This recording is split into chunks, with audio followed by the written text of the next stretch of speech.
심화국어, 독서, 사회문화 10강, 경제지문이 있죠. 지금부터 강의를 시작하겠습니다. 유인물은요, 이전에 복사해서 나눠줬던 사회문화 10강을 펴시면 되고요. 혹시 유인물이 없는 친구들은 수능 특강 독서 사회문화 10강이에요. 교재 138쪽에서 140쪽까지입니다. 네, 138쪽에서 140쪽 해당되는 페이지를 모두 펴주세요. 네, 먼저 예측하기부터 좀 해보도록 하죠. 윗글에 대한 설명으로 가장 적절한 것은 보세요. 그냥 눈에 들어오는 게 중심 화제죠. 일단 1번 문제를 답을 고르기 위해서는 중심 화제가 무엇인지 먼저 알아야 되고요. 그러니까 이거를 지금 사실 밑줄 치는 게 아니라 중심 화제에 대해서 뭘 파악해야 되는지를 찾아주셔야 돼요. 그래서 뭐 예를 들어 이런 거 문제점, 종류, 상이한 견해, 주요 개념, 일반적인 통념 이런 것들을 여러분들이 읽으면서 확인할 수 있는 부분들을 확인을 하시면 좋겠죠. 뭐 문제점 나왔으면 대안, 방안 나올 것이고 종류, 중심 화제의 종류가 무엇인지 나열해서 설명하는 거, 그 다음에 서로 다른 견해를 제시하는 거, 그 다음에 주요 개념들, 이거는 독서지문에서 많이 언급이 되는 설명 방식이죠. 일반적인 통념 제시한 다음에 그 비판하는 거. 그래서 지문 읽으면서 해결할 수 있는 부분들은 바로 해결해 놓으시면 나중 1번 문제 답을 고를 때 훨씬 편하겠죠. 2번 보세요. 윗글을 통해 알 수 있는 내용이 아닌 것은 이거는 내용 이해하는 문제죠. 이거는 실시간으로 단락별로 읽으면서 문제를 풀면 됩니다. 총 수요가 증가하면 일시적으로 감소한다. 이거는 원리네요. 원리는 우리가 독서지문 읽을 때 굉장히 중요하게 이야기를 하는 거죠. 뭐뭐면 뭐뭐다. 뭐뭐일수록 뭐뭐다. 이런 서술 방식은 원리를 설명하기 때문에 지문 읽을 때 잘 체크해 놓으시고요. 또 보이는 거 경기 침체 상황, 그 다음에 통화주의자들, 이거는 인물이니까 주장견의 관점 파악하셔야 되겠고, 뭐 고시록 고물가, 필립스 곡선, 뭔지 모르겠지만 필립스 곡선이라는 것에 대해서 설명하는 부분이 있다면 체크를 좀 잘 해놔야 되겠네요. 자, 넘어가서 3번. 기억과 니은을 비교한 내용으로 적절하지 않은 것은 기억이 뭐였냐면요. 케인 작파였었어요. 케인 작파. 그 다음에 니은은 통화주의자들이에요. 그러면 인물들이잖아요. 주장견의 관점 파악하는 문제인데 지금 여기 선지 1번부터 5번까지를 보니까 기억은 이렇고 니은은 이렇다. 그 다음에 기억은 니은과 달리, 기억은 니은에 비해, 니은은 기억과 달리, 니은은 기억과 달리. 뭐예요? 주로 차이점을 언급하고 있잖아요. 그럼 여러분들은 지문 읽으면서 케인작파가 있고 통화주의자들이 있는데 이 두 인물들의 주장견의 관점이 서로 차이점 위주로, 다시 말해서 대비가 되는 서술 방식들이 많이 등장을 하겠구나. 그거를 예측하고 읽으면서 그런 내용들은 밑줄 쳐놓으면서 잘 정리해 놓으면 되겠죠. 자, 그 다음에 4번 보시면 윗글을 읽고 보기를 이해한 내용으로 적절한 것은, 그래서 봤더니 이건 그래프네. 그래프가 있으면 뭐 먼저 확인하라 그랬어요. X축 뭐가 있는지, Y축 뭐가 있는지 확인하라 그랬죠. 실업률하고 물가 상승률 관련된 개념이나 원리 방법 이런 것들이 있으면 여러분 체크해 놓으셔야 돼요. 그래프를 읽어 내려가는데 도움이 되니까 지문 읽으면서 뭔가 물가 상승률이라든지 실업률에 대한 설명이 있으면 내용을 읽으면서 이 그래프를 때로 와선 보면서 이해를 하고 그렇게 지문을 읽어 내려가시면 되고요. 보기에 있는 이 내용 자체는 사실 구체적 사례에 해당되는 거잖아요. 이런 것들은 지문에 있는 개념이나 원리 방법을 그래프를 통해서 이런 구체적 사례와 연결지어서 이해하는 문제겠구나. 뭐 그런 생각을 하시면 되겠죠. 케인스학파 보이고요. 그 다음에 케인스학파 보이고요. 통화주의자들. 우리 아까 3번 문제에서 케인스학파와 통화주의자들은 서로 대비되는 주장견의 관점을 갖고 있을 것이라고 예상을 했잖아요. 뭐 그런 관점에서 4번 문제도 풀어 나가시면 되겠습니다. 본문을 보시죠. 첫 번째 단락. 물가 상승률과 실업률의 합계를 사회적 불행지수라고 한다. 사회적 불행지수가 뭔지 설명하고 있으니까 이 개념 정도의 네모박스 해놓으시고, 물론 바람직한 경제는 불행지수가 낮은 경제이다. 하지만 물가 상승률과 실업률, 우리 아까 예측하기 하면서 여러 번 언급이 됐었던 부분이잖아요. 그 다음에 그래프 볼 때 X축하고 Y축에 해당하는 내용이었었죠. 꼼꼼하게 좀 봅시다. 물가 상승률과 실업률은 어느 한 가지가 낮아지면 다른 한 가지는 높아지는, 그쵸? 화살표로 아래, 위 이렇게 표시할 수 있는 건 잘 체크해 놓으라 그랬죠? 경향이 있다. 영국의 경제학자 필립스는 동그라미 하시고 인물이죠. 1866년부터 1957년까지 영국의 실업률과 명목 임금 상승률 사이의 관계를 분석할 결과 두 변수 간에는 어떤 관계가 있다? 상충되는 관계가 있다. 그리고 명목 임금 상승률과 물가 상승률이 비례 관계에 있다는 사실 바탕으로 어떻게 했대요? 명목 임금 상승률을 물가 상승률로 대체해서 뭘 만들어냈다? 실업률과 물가 상승률 간의 역의 관계, 상충 관계, 역의 관계. 이걸 나타내는 필립스 곡선을 만들어냈다. 필립스 곡선이 뭔지 설명하는 부분이죠. 이 곡선은 곧 물가 안정과, 물가가 안정됐다라는 것은 물가 상승률이 높지 않다는 거잖아요. 그래서 물가 안정과 완전 고용, 완전 고용이라는 소리는 실업률이 낮다는 거죠. 이 두 가지가 동시 달성이 어렵다는 것을 보여줬다. 위에서 계속 뭐라 그랬어요? 이 변수들 사이에는 상충관계, 역의관계가 성립한다 했잖아요. 그럼 맥락에서 보시면 되죠. 그래프 한번 보세요. X축이 실업률이고요. Y축은 물가 상승률이에요. 이거 보면은 자, 실업률을요. 이렇게 U0에서 U1으로 실업률을 낮췄어요. 그랬더니 물가 상승률은 P0였는데 U0일 때 물가 상승률이 P0였는데 U1일 때 어떻게 됐어요? P1이 됐죠. 어때요?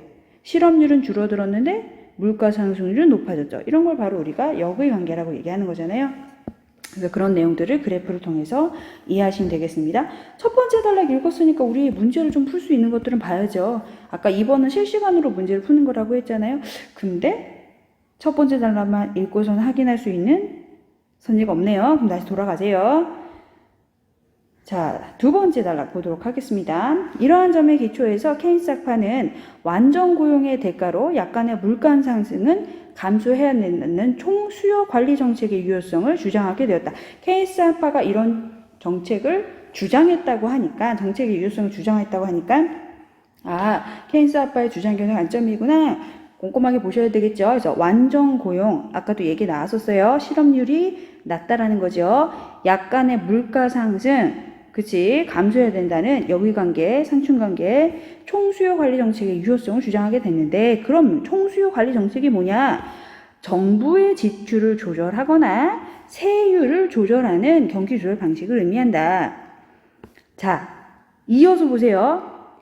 경기 침체 국면에서 실업 구제를 위해 정부가 대규모 토목 공사를 발주하거나 세율을 낮추는 것 등이 이에 해당한다. 자, 여러분 여기 밑줄 치셨어요? 대응 관계죠? 정부의 지출을 조절한다. 이게 바로 뭐예요? 정부가 대규모 토목 공사를 발주한다. 그 다음에 세율 조정한다. 세율 낮춘다. 이런 것들이 바로 대응 관계를 보이고 있어요. 대응 관계 확인하면서 내용 이해하셔야죠. 케인스 학파는 총수요를 증가시키면, 총수요 관리 정책이잖아요. 이게 총수요를 증가시키면 화살표 위로 생산이 어떻게 된다? 증가한다. 그럴 뿐만 아니라 뭐요? 구매 의욕이 증가해서 물가가 어떻게 된다? 상승이 된다. 그 다음에 그 결과 경기가 부양된다고 보았다. 이게 바로 케인스 학파의 총수요 관리 정책이 되는 거죠. 그리고 이러한 관계를 바탕으로 물가 상승과 실업률 감소가 대응되는 이런 필립스 곡선을 그릴 수가 있었다. 우리 좀 전에 봤죠? 이게 바로 필립스 곡선이었었잖아요. 자, 앞으로 와서 다시 케인스 학파는 경기가 부양되면 필립스 곡선상에 있는 실업률과 물가 상승률의 균형점이 그림 E0에서 E1으로 이동한다고 보았다. 경기가 부양이 됐어요.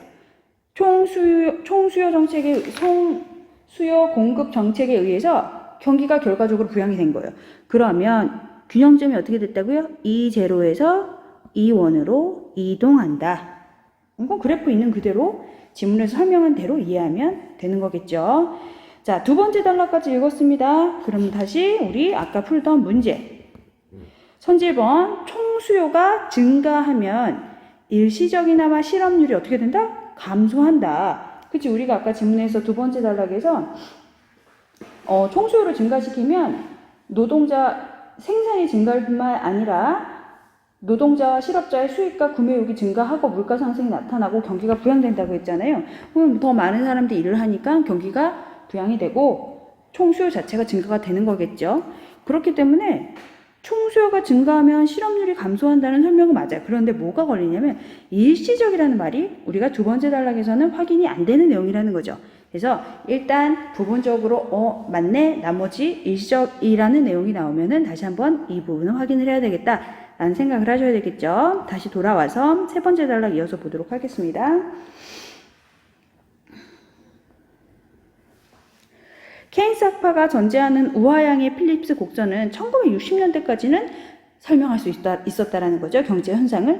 그런데 문제는 뭐예요? 1970년대에 들어와서 물가 상승률과 실업률 간의 역이관계가 흔들리기 시작했다는 거죠. 우리 좀 전에 케인스 학파가 얘기했던 물가 상승률, 실업률, 이거의 역이관계 확인 그래프를 통해서도 했죠. 필립스 곡선이 이러한 역이관계를 설명하는 곡선이었어요. 그래프였어요. 그런데 1970년대에는 이게 흔들리기 시작했다는 거지. 어떻게 흔들리기 시작했다는 소리요? 고실업이요. 취업률이 높아요. 그런데 물가도 어때요? 고물가라는 거죠. 이렇게 공존하는 현상이 나타났다는 거죠. 이걸 뭐라 그런다? 스태그플레이션이라고 한다. 네모박스 하셨죠? 그래서 1970년대 이후 이 현상이 나타나면서 필립스 곡선의 안정성과 타당성이 어떻게 됐다? 의심을 받게 됐다. 세 번째 단락까지 읽었습니다. 자, 우리 아까 1번 부분적으로 확인했고요. 자, 2번은 확인을 아까 두 번째 단락 안 했네요. 다시 한번 보겠습니다. 경기 침체 상황에서 총수요를 증가시키면 어떻게 된다? 물가가 상승하게 된다. 이게 바로 두 번째 단락에서 이야기했던 총수요 관리 정책이었었죠? 맞습니다. 자, 그 다음에 몇 번 확인할 수 있냐면 선지 4번 한번 보세요. 고실업과 고물가가 공존하는 상황은 필립스 곡선의 타당성을 입증 땡 아니죠? 의심하는 근거가 됐죠? 답은 바로 나왔네요, 여러분. 답은 4번이죠. 그래서 세 번째 단락까지 읽으니까 바로 답이 확인이 됐습니다. 5번 한번 보세요. 필립스 곡선의 안정성과 타당성이 의심을 받게 되는 것은 1970년대에 발생한 스태그플레이션 때문이다. 그치? 맞습니다. 세 번째 단락 확인했었고요. 다시 돌아오세요. 자, 네 번째 단락이에요. 이러한 시대적 변화를 배경으로 프리드만, 펠프스 등의 통화주의자들은 그 위에서 우리가 케인스 학파하고 주장견해 관점이 대비되는 통화주의자들에 대한 이야기를 했었어요. 예측하기를 통해서도 우리가 알아볼 수 있었고요. 그 얘기가 나오니까 또 집중을 좀 한번 해봅시다. 통화주의자들은 우하향의 필립스 곡선은 일시적일 뿐이며, 그렇죠. 어떻다? 일시적일 뿐이다. 이 내용, 그치? 몇 번으로 가야 돼요? 그쵸, 나왔었죠. 두 번째 단락. 총수요가 증가하면 실업률이 감소한다는 이 총수요 관리 정책하고 관련된 내용은 어떤 것이다? 일시적인 것이다. 맞네요. 그렇죠? 두 번째 단락, 네 번째 단락을 통해서 선지 1번에 맞다. 선지 1번이 맞다는 내용을 확인을 했습니다. 자, 다시 돌아와서 케인스적인 총수요 관리 정책은 장기적으로 물가만 상승시킬 뿐이라는 인플레이션 가속론을 주장했다. 그래서 통화주의자들은 아니야. 지금 케인스 학파에서 얘기한 총수요 관리 정책은 인플레이션 가속론, 다시 말해서 장기적으로 물가만 상승시킬 뿐이지 전체적인 어떤 경기를 고양시키는 그런 결과는 단지 일시적으로만 나타나는 것 뿐이야. 장기적으로 봤을 땐 그렇지 않아 라는 얘기를 했다는 거죠. 주장을 했다는 거죠. 통화주의자들에 따르면 현재의 실업률을 낮추기 위해 총수요를 증대시키며 화살표 위로 경제 주체의 기대에 의해 국민 총생산이 어떻게 된다고요? 증가해요. 그 다음에 실업률은 감소합니다. 그쵸? 물가 상승이 나타나요. 이거는 단기 필립스 곡선에선 성립한다는 거죠. 장기적으로 안 된다는 소리죠. 그렇지. 그러한 효과는 일시적일 뿐이다. 그렇다면 장기적으로는 사람들이 물가 상승을 인식하여서요, 소비를 줄이는 거예요. 처음에는 소비를 했어요.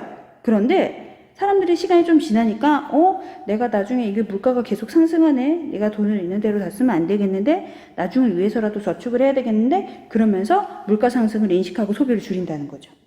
그러면서 실업률은 총수요 관리 정책 시행 이전의 자연 실험률 수준으로 회귀한다는 거죠. 이게 뭔지 선생님이 그래프를 보면서 한번 이해를 도와볼게요. 여기 그래프 한번 보세요. 우리 아까 문제 몇 번이에요? 4번에 보기에 있었던 그래프예요. 자, A1이에요. A1 X축은 실업률, 그 다음에 Y축은 물가 상승률이에요. 보니까 정부에서 안 되겠다. 경기를 좀 고양시켜야 되겠어. 그러면서 총수요 관리 정책을 실행을 한다는 거죠. 그랬더니 어떻게 돼요? 물가가 B1으로, A1에서 B1으로 가면서 증가하네요.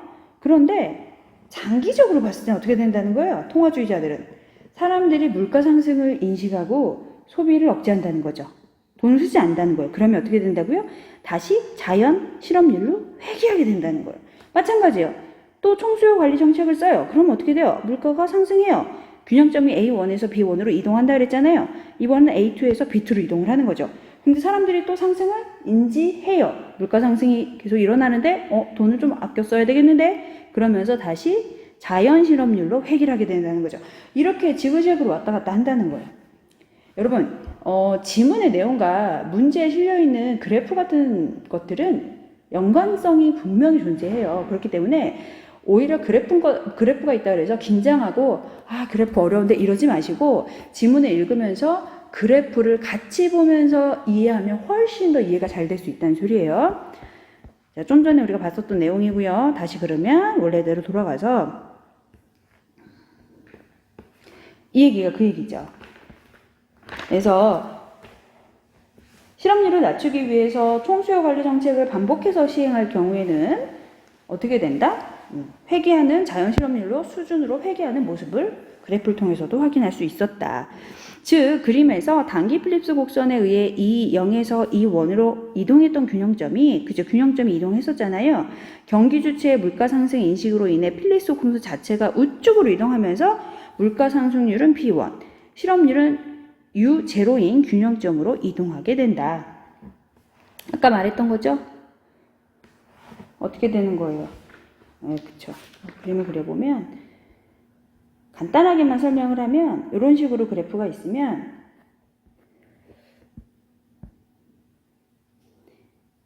A1에서 B1으로 균형점이 가요. 그럼 A2로 다시 회귀를 해요. 자연 실업률이. 그러면 총수요 관리 정책을 써요. 그럼 어떻게 돼요? 다시 B2로 다시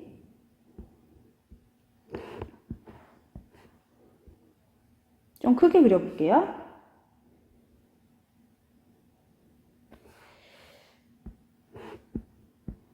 자, N이에요. 여기 있어요. 실업률. 자, 총수요 관리 정책. 균형점이 이동합니다. B1으로. 그 다음에 사람들이 물가 상승을 인지해요. 돈 아껴 써야 되겠는데 그러면서 자연 실업률로 회귀한다 그랬죠? 그 다음에 어떻게 돼요? 다시 총수요 관리 정책에 의해서 상승해요. 그 다음에 어떻게 돼요? 자연 실업률로 회귀해요. 알겠어요? 그 다음에 총수요 정책에 의해서 물가 상승률, 그 다음에 어떻게 되겠어요? 그치, 여기는 그려져 있지 않지만 또 회귀하는, 자연 실업률을 회귀하는 모습을 보이겠죠? 이런 그래프를 얘기를 하는 거죠. 실업률을 낮추기 위해 총수요 관리 정책을 반복해서 시행할 경우 이러한 과정이 반복되면서 장기 필립스 곡선은 실업률이 U0로 고정된 수직선 형태가 되는 것이다. 여기 한번 보세요. 이거 보시면 이걸 연결하면 어떻게 되는 거예요, 결국? 네, 이렇게 수직선 형태가 되는 거죠. 여기랑 마찬가지예요. 이런 형태가 되는 것이다. 즉, 실업률은 고정돼 있어요. 하지만 물가 상승률만 가속화되는 거죠. 늘어나는 거죠. 결국 총수요 관리 정책은 실업률과 고용 상황에는 영향을 미치지 못하고 오직 물가 상승만 가속화하는 것이다. 그렇죠? 왜냐하면 X축이 실업률이었고, 그치, 여기가 실업률이었고 Y축이 뭐였어요? 물가 상승률이었는데 실업률은 U0로 고정된 상태에서 물가 상승률만 가속화되는 거죠. 이렇게 네 번째 단락까지 읽었습니다. 2번 문제, 그쵸? 일시적 아까 확인했죠? 다시 돌아가서 마지막 5번째 단락. 그래서 통화주의자들은 경기 부양을 위해 총수요 관리 정책을 사용하지 말 것을 권고한다. 그치? 대비되는 주장 견해 관점을 가지고 있으니까요. 즉, 이들은 경기 침체 국면을 해결하기 위해 필립스 공소는 어떻게 해야 된다? 오른쪽이 아니라 어떻게? 왼쪽으로. 이렇게 되어 있으면 곡선을 왼쪽으로 이동을 시켜야 하고, 이를 위해서는 총 공급을 증가시켜야 한다고 주장했다. 그리고 이를 위해서는 인력을 적재적소에 배치하는 인력구조 조정. 인력구조 조정은 누가 하는 거예요? 기업이 하는 거란 말이에요. 시장의 기능을 회복하여 장기 총공급을 증가시키는 총수요 관리 정책이 아니라 뭐요? 총공급 관리 정책을 권고하였다. 이 부분에서 사실 우리가 앞에서 몇 번째 단락이에요? 총수요 관리 정책을 이야기하면서 2번째 단락이었죠. 2번째 단락의 3번째 줄 보시면 총수요 관리 정책이란 정부의 지출을 조절하거나 세율을 조절한다. 정부의 지출을 조정한다. 이거 주체는 정부죠. 세율 누가 조정하는 거예요? 정부가 조절하는 거거든요. 근데 여기 보세요, 얘들아. 이것도 대비의 관점에서 여러분들이 기업이라는 의미를 찾아낼 수 있었으면 굉장히 잘 독해를 한 겁니다. 총 공급 관리 정책에서는 인력을 구조 조정해야 돼요. 이건 누가 하는 거예요? 기업이 하는 거라는 거죠. 그러면서 이 기업은 시장의 기능을 회복시켜야 된다는 거죠. 주체는 앞에서 봤던 총수요 관리 정책과는 주체가 달라지는 거죠. 이런 의미까지 여러분들이 좀 찾을 수 있었으면 문제 풀 때 도움이 됐을 것 같아요. 자, 이번에 마지막 선지 3번. 통화주의자들은 시장의 기능 회복이 경기를 부양하는데 기여한다고 생각했다. 그렇지. 시장의 기능 회복이 경기를 부양하는데 기여한다고 생각했다. 이것은 무엇을 통해서 이루어진다? 총 공급 관리 정책을 통해서 이루어진다라고 통화주의자들은 이야기를 한 거죠. 이번에 답은 그래서 4번입니다. 자, 그 다음에 넘어가서 3번 한번 봅시다. 기역은 케인스학파, 니은은 통화주의자들이었어요. 선지 1번. 경기 부양을 위해 기역은 총수요 관리 정책을, 그치? 니은은 총공급 관리 정책을 권고했다. 그렇죠? 2번. 기역은 니은과 달리 고실업과 고물가가 공존하는 현상이 나타나기 어렵다고 생각하였다. 그렇지. 케인스학파는 이런 생각을 하지 않았잖아요. 통화주의자들이 이런 걸 주장을 한 거죠. 맞네요. 선지 3번. 케인스학파는 니은에 비해 통화주의자들에 비해 경기 침체 국면에서 정부가 적극적으로 시장에 개입해야 된다고 생각했다. 그치? 니은 같은 경우는 정부라기보다 뭐예요? 기업의 역할이 더 크게 부각이 되는 거죠. 그래서 3번도 맞다고 볼 수 있었습니다. 5번째 단락에서 확인했었어요. 선지 4번. 니은은 기업과 달리 물가 상승률과 실업률이 반드시 역외관계가 되는 것은 아니라고 주장하였다. 그렇죠. 역외관계가 되는 건 아니죠. 우리 이 그래프 같은 거 보면은 역외관계 아니잖아요. 답은 5번이 될 수밖에 없겠는데요. 니은은 기업과 달리 통화주의자들은 케인스학파와 달리 총수요 관리 정책을 반복 시행하면 실업률이 지속적으로 높아진다. 아니에요. 이거 보세요. 이게 바로 통화주의자들이 이야기했던 그래프예요. 실업률은 고정되어 있죠. U0로. 근데 보세요. 물가 상승률은 가속화되고 있잖아요. 실업률이 지속적으로 높아지는 게 아니에요. 실업률은 고정되는데 물가 상승률이 가속화되는 거죠. 그쵸? 그래서 3번의 답은 몇 번이다? 5번이다. 그렇게 고르실 수 있는 거죠? 자, 4번 봅시다. 윗글을 읽고 보기를 이해한 내용으로 적절하지 않은 것은 보기 보겠습니다. 동그라미국 정부는 경기 침체 상황을 타개하고 실업률을 낮추기 위해서 뭘 실시하기로 했다? 케인스학파가 얘기했던 총수요 관리 정책을 실시하기로 했다. 그리고 이를 위해 현재의 실업률인 6%를 2% 낮추어 4%를 유지하기 위해 지속적으로 총수요를 증가시키기로 하였다. 그러나지 통화주의자들은 이러한 동그라미국 정부의 정책을 부적절했다고 비판하며 우측에 위에 있는 그래프를 제시했다. 이 그래프를 다시 한번 간단하게 보면 X축은 실업률이고요. Y축이 물가 상승률이에요. 여러 번 봤죠? 자, UN, 실업률이 UN에서 시작이 돼요. 이때 총수요 법칙에 의해서 B1이 됩니다. 그런데 어떻게 된다고 그랬어요? 통화주의자들은. 그쵸? 소비를 하지 않게 돼요. 왜냐하면 물가 상승률이 일어났으니까 2% 올랐잖아요. 그러니까 물가가 오르는데 내가 돈을 다 쓰면 안 되겠는데 돈을 좀 아껴야 되겠는데 그러면서 소비가 주는 거죠. 그러면서 자연 실업률로 회귀하게 된다고 했어요. 이게 반복되는 거잖아요. 지금 그 그래프인 거죠. 선제 1번 보세요. 케인스 학파는 실업률이 6% 이하로 줄어들기 위해서는 정부의 대규모 토목공사 발주나 세율 조정, 그쵸? 우리 이거 두 번째 달러에서 봤던 거죠? 이런 것들이 필요하다. 주체는 정부였어요. 맞습니다. 선제 2번. 동그라미국 정부는 현재의 실업률을 낮추기 위해 총수요를 증가시키면 균형점이 A1에서 B1으로 이동해 물가가 2% 상승하게 될 것이라고 생각한다. 그쵸? 이게 케인스 학파가 이야기했던 내용이죠. 균형점 상승하는 건. 선지 3번. 케인스 학파는 우하향하는 필립스 곡선을 전제로 총수요를 증가시키려면 균형점이 B1, B2, B3로 이동하며 물가가 지속적으로 상승한다고 생각했다. 아니죠. 보세요. 지금 그래프가 B1에서 어떻게 돼요? B2, B3. 이건 뭐예요? 물가가 상승했다가 자연 실업률로 회귀했다가 물가 상승했다가 다시 자연 실업률로 회귀했다가 물가 상승하는 그래프를 얘기하는 거죠. 이렇게 B1, B2, B3로 이동하는 건 통화주의자들이 이야기한 것이죠. 그래서 결국 어떻게 된다고? 결국 이거 얘기한 거잖아요. 실업률은 고정이 돼 있는데 물가만 상승할 것이다 라고 얘기한 게 통화주의자들의 얘기죠. 그러니까 이거는 케인스 학파 얘기가 아닌 거예요. 이 부분은. 그래서 답은 몇 번? 3번. 그 다음에 4번 한번 보세요. 좀 잘렸는데 4번. 통화주의자들은 장기적으로 볼 때 균형점이 A1에서 A4가 되어 필립스 곡선의 수직선의 형태가 되므로 그렇지 이거 얘기하는 거죠. 실업률은 UN으로 유지된 채 물가만 상승하게 될 것이다. 그죠? 그 다음에 선지 5번째. 통화주의자들은 물가가 B1으로 상승하면 사람들이 물가 상승을 인식하고 어떻게 해요? 그들의 행동을 예상되는 물가 상승에 적응시켜 균형점이 A2로 이동하게 될 것이다. 그래서 이 형태가 된다는 거잖아요. 이게 바로 통화주의자들의 주장이었었죠. 답은 3번이 맞습니다. 마지막 1번 볼게요. 윗글에 대한 설명으로 가장 적절한 것은 자, 중심 화제는 뭐예요? 지금 보니까 중심 화제는 필립스 곡선이죠. 필립스 곡선이 중심 화제고 이것에 대해서 케인스 학파의 어떤 주장견의 관점, 그 다음에 반대로 통화주의자들의 주장견의 관점이 이야기되고 있는 거죠. 그러면 선지번부터 보세요. 중심 화제가 지닌 문제점을 제시하고 극복할 수 있는 다양한 방안을 문제점이라고까지는 볼 수도 있겠어. 하지만 이걸 극복할 수 있는 다양한 방안에 연결한 건 아니죠. 중심 화제의 종류를 필립스 곡선의 종류를 일정 기준에 따라 분류하고 구체적 사례 아니죠. 중심 화제와 관련한 상이한결에 누구의 상이한결에?